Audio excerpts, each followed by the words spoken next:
Gandang umaga po, muli ang inyong lingkod, si Chef Roy. Kumusta po kayo lahat?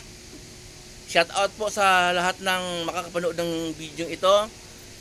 Pagpapalain po kayo ng Diyos. Kung dati na kayong pagpapala ng Diyos, patuloy po kayong pagpapalain at iingatan hanggang sa buong pamilya ninyo at sasamahan kayo ng Diyos kahit saan kayo paparoon. May napanood po sa YouTube po na nag-post na pinakinggan ko po yung post niya sa Old Testament. Yung Eden po, halaman na ng Eden, nilikha ng Diyos. Yun ang sabi niya, nilikha ng Diyos para doon ilagay ng Diyos ang nilalang ng tao, si Adan at si Eva. Noong panahon pong yon, hindi pa nagpapaulan ang Diyos. Ang nagdidilig sa kapatagan ay ilog na nagmula sa halamanan ng Eden, nahati sa apat na sanga. Tama po yun, nakasulat po sa Biblia, mababasa po natin. Nahati sa apat na sanga. Ang una pong sanga, pinangalanan na ilog Pishon. Dumadaloy yung patungong Habilya.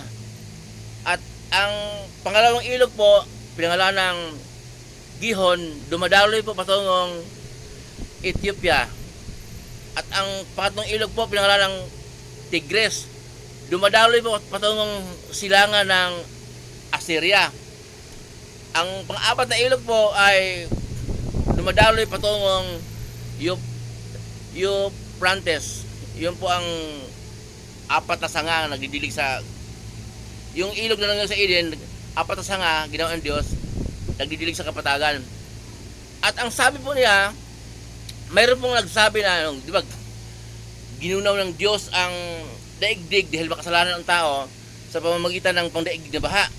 Panahon po na dumating na sa punto na ang vlog niya, panahon na ni Noe, ginunaw ng daigdig. Ngayon po, pagkatapos ng lahat daw, ginunaw ng daigdig, mayroon pong mga nagsasabi daw na natagpuan niya ang insaktong location ng Eden, halamanan, at yung ilog ng Pishon, ilog ng pangalawa, ilog ng Gihon, pangatlo, ilog ng Tigris, at yung pang-apat na dumadaloy ng Euphrates. Yung pang sabi na natagpuan daw nila mga ilog na yon, yung apat, at iban daw yung hugis dahil sa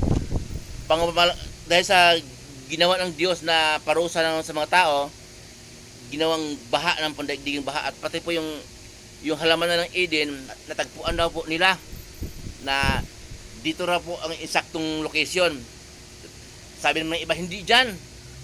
Dito sa malapit sa amin, ito yung halamanan ng Eden. Nagbago lang ng hugis dahil sa pangmalawakang baha na ginawa ng Diyos dahil sa parusa sa mga tao. Kasi po ang mga tao po kasi nilikha ng Diyos para mamuhay sa daigdig, susunod sa kaniyang utos at mga tuntunin. Nakita ng Diyos na nagkasala, kaya ginunaw ng Diyos noong panahon ni Noe ang daigdig sa pamamagitan ng baha. At pagkatapos ng 8 lang na iwan, okay, yung asawa ni Noe at 3 anak niya, parehong may asawa, 3 anak niya lalaki, kaya 8 lang na iwan, yung pong halaman ng Eden ay nagbago na po yung hugis.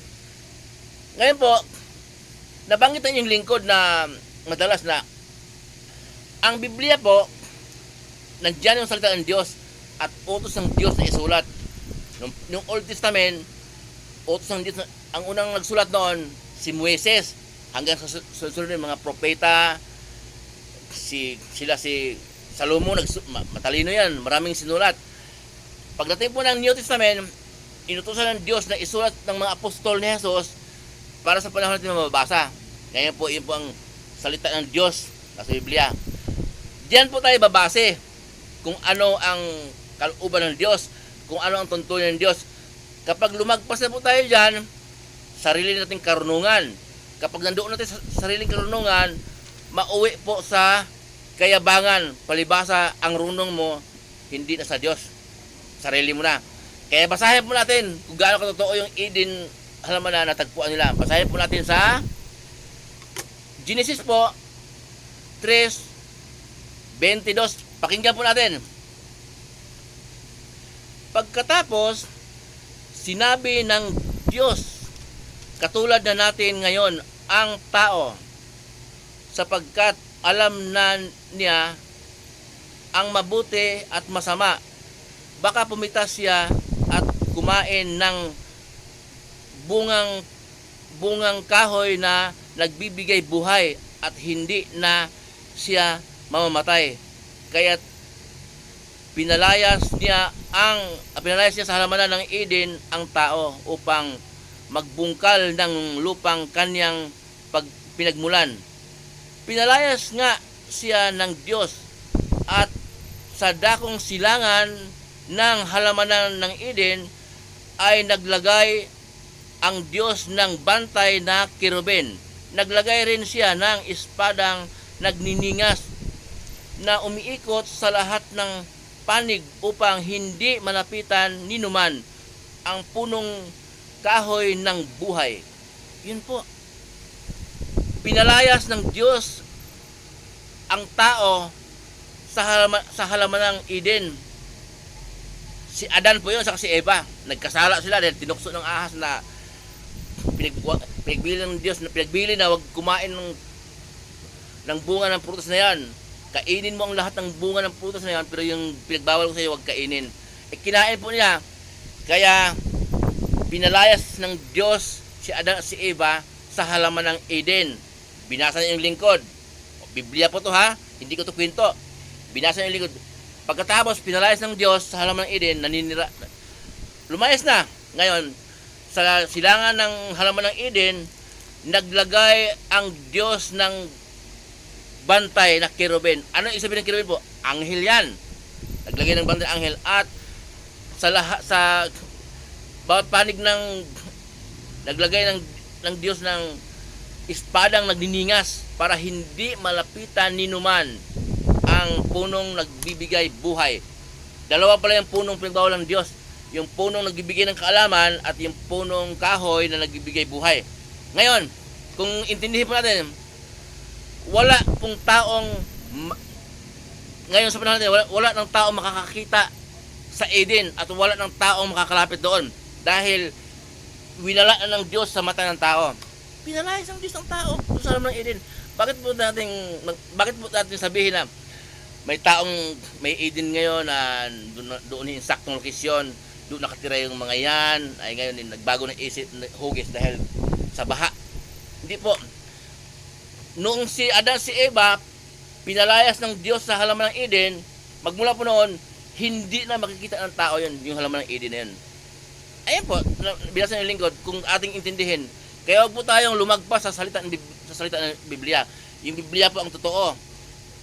Maliban kay Adan sa kay Eva, pagkatapos po noon, pinalayas siya ng Diyos, wala ng sunod-sunod na lahi noon, wala ng tao na makakalapit sa Eden, halamanan, at wala na rin makakapunta po dahil ang Diyos po pinalayas ng tao, winala na sa mata ng tao ang halaman ng Eden dahil makasalanan nga at naglagay ng espada, nagniningas sa espada. Sino bang lalapit doon kahit na makapangyarihan yun ha, hindi yung basta-basta espada lang. Kahit na huwag sabihin jet fighter ka, presidente ka ng bansa na malakas, tao ka lang eh. Ang Diyos makapangyarihan, kaya wala na sa atin ngayon kahit sino pong daigdig, wala na, hindi natin makikita ang halaman ng Eden. Yun po, muli pong yung lingkod, si Chef Roy. Ulitin ko po, ito pong Biblia, salita ng Diyos. Diyan po tayo babase. Huwag tayong lumagpas. Pag lumagpas po tayo, sarili natin katalinuhan ang nasa atin. Pag nandoon natin sarili katalinuhan, mauwi po sa kayabangan. Muli pong yung lingkod, si Chef Roy. Mabuhay po kayong lahat at ingatan kayong lahat ng Diyos.